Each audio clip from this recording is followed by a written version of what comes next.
My 24F best friend, 24F, says I owe her everything I have, including my boyfriend.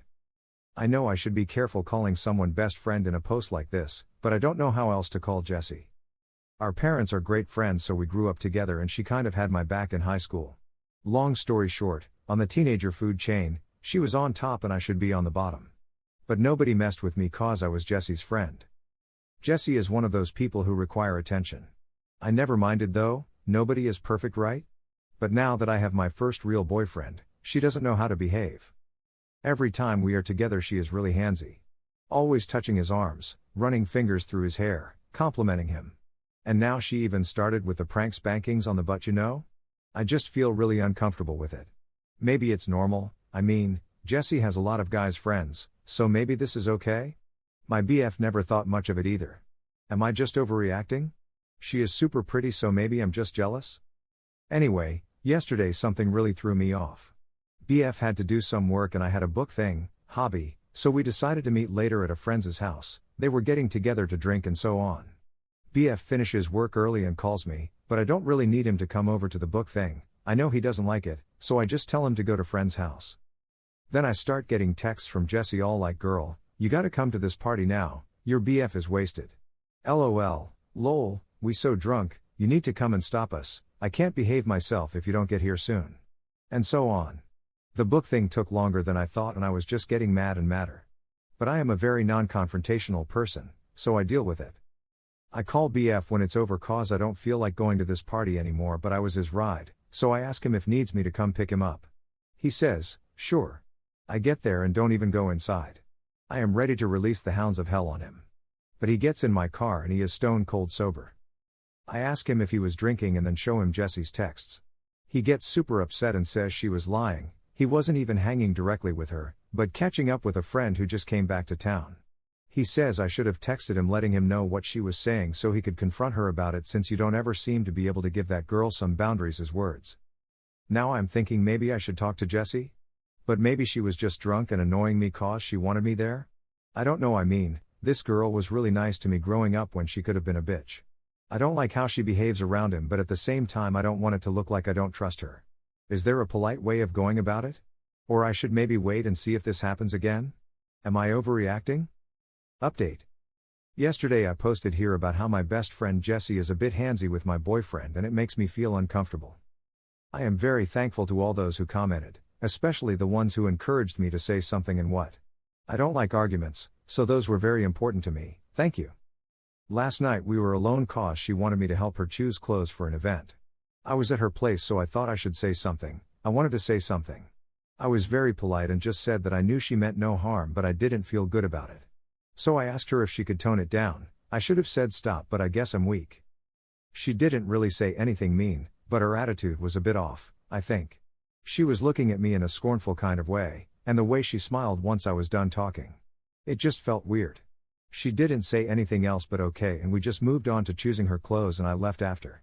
We were supposed to go get something to eat, but she said she was tired. I am not dumb, she was hurt.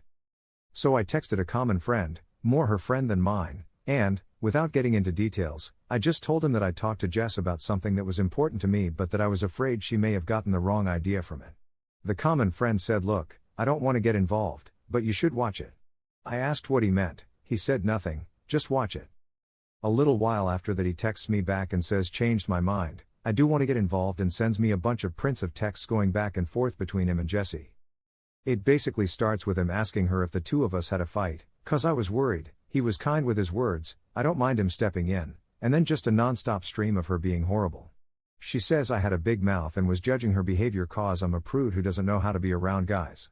How she taught me everything I know about having a life, and how dare I tell her what she can or cannot do, or how I should thank her for even having a boyfriend at all. Common friend actually called her out for being rude and no friend of mine. After the prints he told me I'm done with her, I give up, and you should watch it. He also said it was okay if I told her I had the prints. I didn't though. Didn't know what to say. I mean, she is not 100% wrong. But even though I know that, it really hurts to read those. This morning I wake up and see she texted me late at night. She says she knows Pete sent me the prints and she didn't mean to be rude, but it's ridiculous that I am jealous of her because if she wanted my BF she could just have him. You want me to prove it? So I'm being silly and should drop it, is what she meant. She ends it with kisses and a joke. So I don't know if she was being playful, apologizing, threatening, or being pragmatical. I didn't answer her yet. I don't know what to say. Should I even say something? Or should I just let it go? I wish I could talk to someone about this, but I am very private. I usually go to Jessie with these things. Help? Update 2. My boyfriend is having sex with her. A friend convinced some other friends to send me prints of texts between themselves and either my BF or best friend. They are pretty clear. I confronted my BF, he looked lost, said he loves me and it was just sex. He says Jessie kept throwing herself at him, teasing him, and he said he didn't like her but I still wanted to hang. He said he just had sex with her to see if she would move on and leave him alone, and that it only happened a couple of times. Says he won't do it anymore, he doesn't even like her, he loves me, asking me to please forgive him. From the texts, once I finally made it through them all, I think that Jessie went to the party, where me and BF met, 'cause she wanted to hook up with him. She had it bad for him, but he didn't feel the same way. She was trying to get him to break up with me, and then to get me to break up with him. It worked. As of yesterday he is a single man. In some of those texts, they are talking about some of the hookups. I feel like throwing up. I blocked him, 'cause he was still trying to get in touch. I ghosted her. But she just sent me a message saying she just heard what happened and this was probably for the best, right? And I feel like fucking screaming. I don't know if this is an update or just me venting. Thanks for listening either way. Edit. I don't want to sound melodramatic or sappy or anything, but you all brought me to tears. We keep hearing about how it is insanity to rely on the internet for personal connections, but I just lost a boyfriend, a best friend, and a whole group of friends. And instead of feeling alone, I am more and more feeling like fuck yeah, that was the right thing to do, I will be okay. It still hurts. But not as much as it would had I really been alone. I can't even begin to thank this sub. I really don't know what to say. Even on my previous posts that didn't get as many responses, it was some of the comments there that made me approach the cheating thing knowing I had to break up and move on. So it changed my life in this moment. And considering I will be doing a lot of soul searching on toxic relationships, this probably changed my life for good. So thank you all so much for reaching out to a stranger. This community is so precious. And I got a gold, I don't even know what to say. Thank you so much. I don't mean to sound ungrateful, but I don't even know how much a gold costs, and this is an alt account, so it won't really be used. Is there any way I can return it to the sender? Some of you are asking for an update. I might in a while, if there is something new to tell. Right now it's just more of the same. I don't think I will be able to answer all the comments, but I am trying to at least answer the ones with questions. Thank you. Final update. I said I'd come back if anything relevant happened. Ex-BF kept trying to get in touch through common friends. They kept asking me to unblock him and at least hear him out, 'cause he was really sorry, he loved me, he was a mess, he didn't mean to. Someone even went as far as to ask me if I was really sure it happened. They offered to send me prints of texts where he was talking about me, so I'd see how he always had great things to say and how much he cared.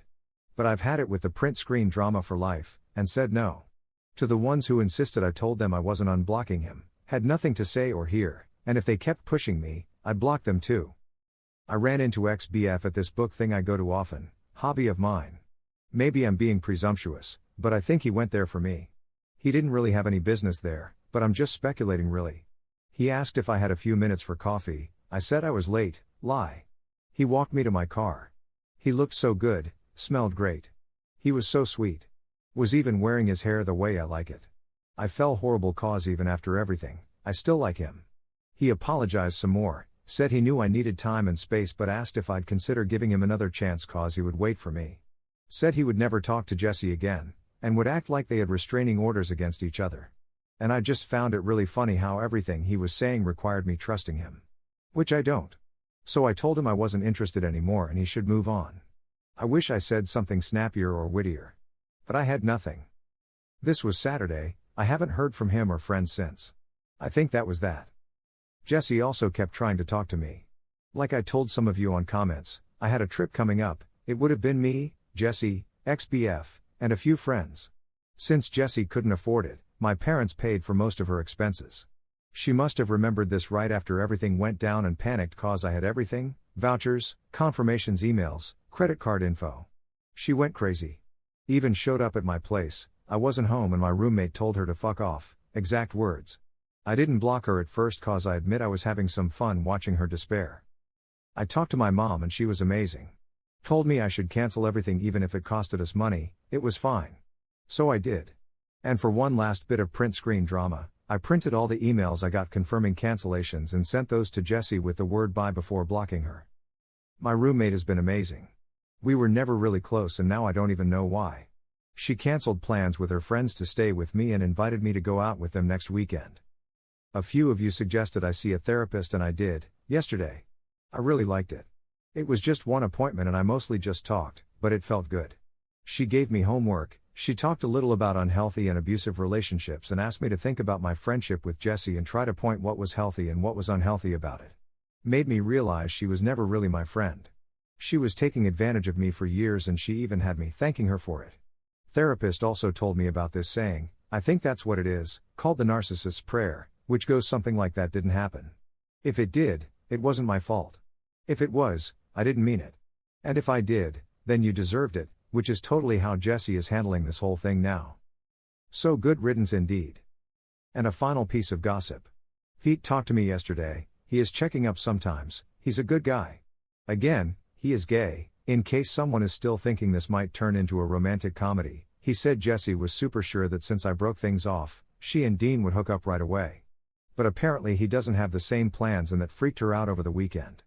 Pete says he really is a mess and went out drinking hard 4 nights in a row to the point he had to be carried home by his pals. And yesterday, they all went out for lunch at this burger place. Jessie was going to run her fingers through his hair or something and he just pushed her away and told her to stop and to never touch him again. Great that now he manages to do that, huh? I guess in the end he really did like me in his sick way. The thing is, I don't want to be with someone who likes me in a sick way. I want to be with someone who likes me in a healthy way. I deserve that. I am also thinking about taking the money I got back from the trip to go somewhere else by myself. Haven't decided though. Anyway, this will be the final update on this, since it is unlikely that I will have anything new to add. Now, I think I just need time to heal and let go, you know? I might come back in a few months if there is reason to do a yay life is awesome now post, but I wanted to post this update now cause I wanted to end this whole story on a bright note. And, of course, thank you all again. You are the best.